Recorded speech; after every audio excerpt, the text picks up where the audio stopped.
राम राम साहब। दुर्जनपुरा के सभी पंच पटेलों, युवा साथियों, सामने बहुत सारी बड़ी संख्या में माताएं भी खड़ी हैं। अंता में उपचुनाव हो रहा है। वैसे ये गांव 12 में रहना चाहिए, 12 विधानसभा में, लेकिन आपका गांव उधर अंता से जोड़ रखा है। तो पहले तो पता ही नहीं था कि भाई 12 में भी अंता का गांव यहां पर इस तरह से है। अंता में उपचुनाव है और उपचुनाव 2.5 साल के लिए है। और ये पहली बार उपचुनाव अंता की धरती पे हो रहा है। आम चुनाव जो होता है उस पर नजर पूरे राजस्थान में रहती है, लेकिन पूरे राजस्थान में केवल एक सीट पर चुनाव हो रहा है जिसमें पूरे हिंदुस्तान की नजर है। जब पूरे हिंदुस्तान की नजर यहां है तो यहां जो कांग्रेस और भारतीय जनता पार्टी के व्यक्ति जो चुनाव लड़ रहे हैं, जिन्हें पार्टियों ने, दोनों पार्टियों ने टिकट दिया है, वो अपना पार्टी का झंडा लेकर आपके बीच में आएंगे, पार्टी के नेता लेकर अपने बीच में आएंगे, बड़े बड़े नेता उनके साथ प्रचार करने आपके बीच में आएंगे। लेकिन ये नरेश मीणा एक साधारण परिवार में पैदा हुआ लड़का, जो 25 साल से छात्र राजनीति से निकलकर आया हुआ लड़का, जो 25 साल से जन सेवा में लगा हुआ है, जनता के हकों और हकूकों की लड़ाई लड़ता है।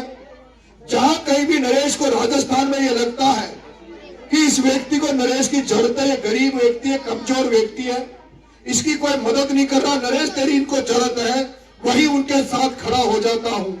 और इस 25 साल की लड़ाई में, मैं जो 25 साल जनता की लड़ाई लड़ता रहा, उसमें मुझे जो मिला वो, मुझे कोई पद नहीं मिला, ओहदा नहीं मिला, मुझे मिला 25 साल की जनता की सेवा जो मैंने की, उसकी एवज में मुझे मिला तो 14 बार मैं जेल के दर्शन करके आया हूं। जब 14 बार जेल यात्रा करके जनता के लिए मैं आया, 14 बार जेल यात्रा गया और 32 मुकदमे मेरे पर अब तक दर्ज हो गए। एक भी मुकदमा किसी की जेब काटने का नहीं है, किसी प्लॉट पे कब्जा करने का नहीं है, किसी से 420 करने का मुकदमा नहीं है, किसी बहन बेटी की इज्जत के साथ खिलवाड़ करने का नरेश मीणा पे मुकदमा नहीं है। नरेश मीणा पे मुकदमा है तो जब किसानों को फसल बीमा का पैसा जब 12 में नहीं मिल रहा था, तो नरेश मीणा ने छपरा में रेल की ट्रैक पर चढ़ गया था। नरेश मीणा ने कहा कि रेलवे ट्रैक जाम करूंगा, मेरे किसान भाइयों को फसल बीमा का पैसा दो। नरेश मीणा ने जब किसानों के साथ अन्याय हो रहा था, उनकी समस्या को सुना नहीं जा रहा था, तो नरेश मीणा ने कलेक्ट्री का घेराव कर रहा था, तब मुकदमा लगा। जब नरेश मीणा 12 में देखा कि 12 में भाया प्रमोद जैन भाया की रेत की डंपर चलते हैं, मजरी की जेसीबियां चलती है, बड़े बड़े लोग रेत में पैसा कमा रहे हैं और आम जनता को बजरी नहीं मिल रही, रेत नहीं मिल रहा, मकान बनाने के लिए, दीवार बनाने के लिए आम जनता को रेत बहुत महंगे दामों पे मिल रही है। तब आपका बेटा नरेश मीणा था जिसने प्रमोद जैन भाया के डंपर को कवाई के थाने में पकड़ाया और उसके बदले 1 महीना जेल आपके बेटे ने काटा। एक बार मेरी पंचायत में बिजली वाले बिजली देते नहीं है, ट्रिपिंग आती है, लाइट का तार गड़बड़ हो गया तो आपको लाइनमैन मिलेगा नहीं, बिजली वाला मिलेगा नहीं, लेकिन बिल लेने के समय, रीडिंग लेने के समय से पहले आ जाते हैं। एक बार मेरे गांव में आ गए, डीपीआई उठाने आ गए, 17 गाड़ियां थी, 17 जीप की पुलिस को लेकर आए, 17 गाड़ी लेके आए।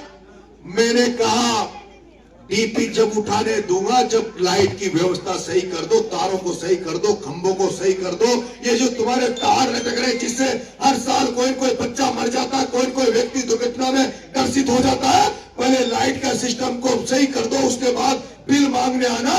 और उन 17 गाड़ियों को तोड़ के जूत दे के भगा दिया, किसी की डीपी नहीं उठाने दी, इसलिए जेल जाकर आया, वहां पर देवलिया टोक में एक गांव ने पूरा बहिष्कार कर रखा था। गांव वालों ने कहा वोट नहीं डालेंगे, उनकी तहसील को दूसरी जगह छोड़ दिया था। उन्होंने कहा वोट नहीं डालेंगे, बहिष्कार करेंगे, हम वोट जब डालेंगे जब हमारे गांव को हमारी चाहत के हिसाब से एसडीएम कार्यालय जोड़ दिया जाएगा। जब वो बहिष्कार करके बैठे थे, एसडीएम दादागिरी कर रहा था। एसडीएम ने कहा कुछ नहीं, मैं एसडीएम हूँ, छोटा कलेक्टर हूँ, जबरदस्ती तुम्हें तोड़ देना पड़ेगा। मैंने कहा नरेश मीणा के रहते हुए तुम्हारी औकात नहीं जो किसी आम जज से तुम जबरदस्ती वोट डालवा दो। और वो थप्पड़ भी आपने सुना होगा, उसकी आठ भी आपने सुनी होगी इस थप्पड़ कांड की, और पूरे राजस्थान देश में वो थप्पड़ गूंजा था।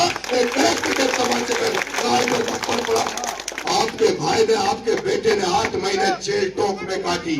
मुकदमा इतना बड़ा नहीं था, मुकदमा बड़ा नहीं था। थप्पड़ में 323, 341 लगती है, लेकिन इसलिए मुकदमा बड़ा हो गया कि तुम्हारा बेटा तुम्हारे लिए इन बड़े बड़े नेताओं से टकरा जाता है। तुम्हारा बेटा ओम बिरला से टकरा गया, तुम्हारा नरेश बेटा पिपलोदी के बच्चों को न्याय दिलाने के लिए जब वसुंधरा से टकरा गया तो वसुंधरा ने 40 दिन जेल में रख दिया। वसुंधरा ने 40 दिन जेल में रख दिया। तुम्हारे बीच में जब बोल रहा हूं, यहाँ पर बेरवा समाज, मेघवाल समाज, दलित समाज बहुत है, ठाकर समाज भी है। मैं दलित समाज से कहना चाहता हूँ, ये नरेश मीणा वही नरेश मीणा है जो इंद्र कुमार मेघवाल की हत्या हो गई थी एक मटकी में पानी पीने के लिए। ये नरेश मीणा कई दिन तक धरना देकर जयपुर में बैठा रहा। ये नरेश मीणा वही था जो गरीब बच्चे पिपलोदी में भील समाज के, दलित समाज के बच्चे मर गए थे, उनको न्याय दिलाने के लिए 15 दिन अन्न छोड़ दिया था और हॉस्पिटल में भर्ती हो गया।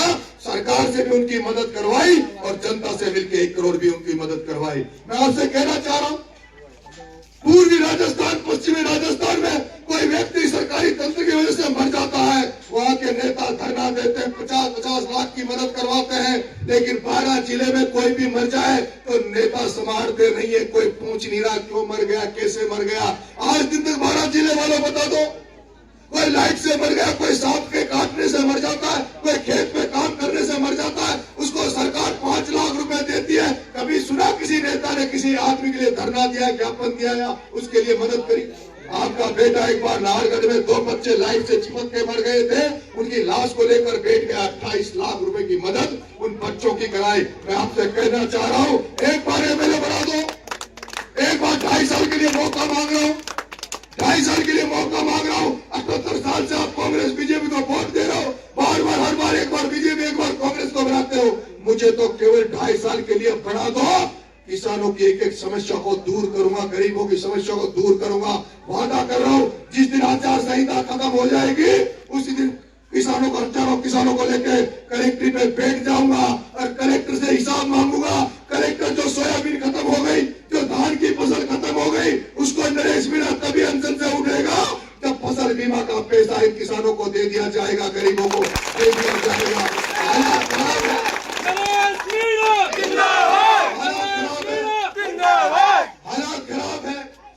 हालात खराब है। किसानों को खेतों में खाद की जरूरत पड़ रही है, खाद के लिए लाइनों में लगना पड़ रहा है। 1400 का कट्टा 1800, 2000 में मिल रहा है, उसके साथ भी अटैचमेंट किया जाता है। आपके यहाँ परवन वृत परियोजना का काम वर्षों से चल रहा है, लेकिन परवन का पानी अभी तक भी खेत प्यासे, बामला से लेकर सुंदरक से लेकर थामली से लेकर सारे खेत प्यासा है, लेकिन पानी खेतों में मिल नहीं रहा। एक बार बेटे को मौका दे दो, जैसे शेखावटी में हनुमान बेनीवाल की आवाज गूंजती आंदोलन करता है, किरोड़ीलाल आंदोलन करता है, इस हाड़ौती पे भी एक आंदोलनकर्ता की जरूरत है जो जनता के लिए सड़कों पे उतरे, जनता के लिए आंदोलन करे। जरूरत पड़ेगी तो आपके लिए सड़कों पे भी लड़ाई लड़ूंगा। कभी जेल जाने से ना डराऊं, ना आगे डरूंगा, मुकदमे खाने से ना पहले डराऊं, ना आगे डरूंगा। जेल भी आपके लिए जाना पड़े तो जेल जाऊंगा, मुकदमे खाने पड़े तो मुकदमे खाऊंगा, लेकिन आपकी अन्याय आपके साथ नहीं होने दूंगा। और विधानसभा में तो जिस तरह से आज नरेश मीणा बोल रहा है, आज नरेश मीणा बोल रहा है, इसी आवाज को जब तुम राजस्थान की विधानसभा में सुनोगे, जब किसानों के हितों के लिए नरेश मीणा राजस्थान की विधानसभा में बोलेगा, जब दलितों के हकों के अधिकारों के लिए राजस्थान की विधानसभा में इस नरेश मीणा की आवाज जब गूंजेगी तो तुम्हें भी गर्व होगा कि हमने एक ऐसे एमएलए को बिठाकर विधानसभा भेजा है जिसके मारे 200 विधायक चुप है, लेकिन नरेश मीणा की आवाज गूंज रही। आज आप 5-7 एमएलए को जानते होंगे, 200 एमएलए है राजस्थान में, 200 एमएलए को नहीं जानते होंगे, लेकिन पूरा राजस्थान आपके बेटे को जानता है। पूरा राजस्थान नरेश मीणा को जानता है। किसी भी कोने में जाके कहोगे कि हम नरेश मीणा की विधानसभा के हैं, हम नरेश मीणा के वोटर हैं, तो आपको मान भी मिलेगा, सम्मान भी मिलेगा। आपको लोग इज्जत से आपके सामने पेश आएंगे, कहेंगे कि आपने पुण्य का काम किया है, आपने एक ऐसे किसान के बेटे को विधानसभा में भेजा है जो अंताई पूरे राजस्थान की जनता की सेवा करता है। 25 साल से सेवारत हूँ, 2 साल से उगाने पेड़ घूम रहा हूँ, मैं नंगे पेड़ गांव गांव जा रहा हूँ, पैरों में छाले हो रहे हैं, इसलिए नंगे पेड़ जा रहा हूँ। ये प्रमोद जैन जैसे भ्रष्ट नेता को, ओम बिरला जैसे व्यवसायीकरण की राजनीति करने वालों को, जिन्होंने राजनीति को पैसे कमाने का धंधा बना लिया, इन धंधा करने वालों को, कारोबारियों को नरेश मीणा विधानसभा लोकसभा में रोकना चाहता है। इन भ्रष्ट नेताओं को राजनीति से दूर करना चाहता है, इसलिए नंगे पैर घूम रहा हूँ। अगर आप चाहते हो कि मेरी मदद करना चाहते हो, आप चाहते हो मेरे पैरों में छाले नहीं हो, मैं जूते चप्पल पहनकर आपके बीच में आऊं, तो मेरे पास कृपा करना, मुझे विजय श्री दिलवाना। मदद करोगे? हाथ खड़े करके कौन मदद करोगे? पूरा गाँव करेगा। आप सबका बहुत बहुत धन्यवाद साहब। राम राम साहब।